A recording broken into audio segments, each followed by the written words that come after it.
Kapag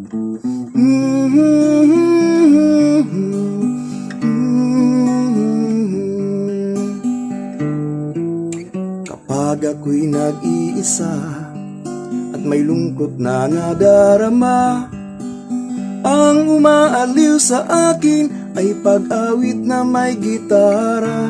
Damdamin ko ay sumisigla habang gitara ko'y tinitipa.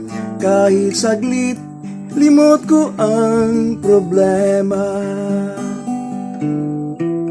Kahit saan man mapunta, mapasyudad man o sa probinsya, di ko kinalilimutang dalhin ko ang aking gitara. Kapag mayroong pag-uumpukan kaming mga magkakaibigan, sigurado na may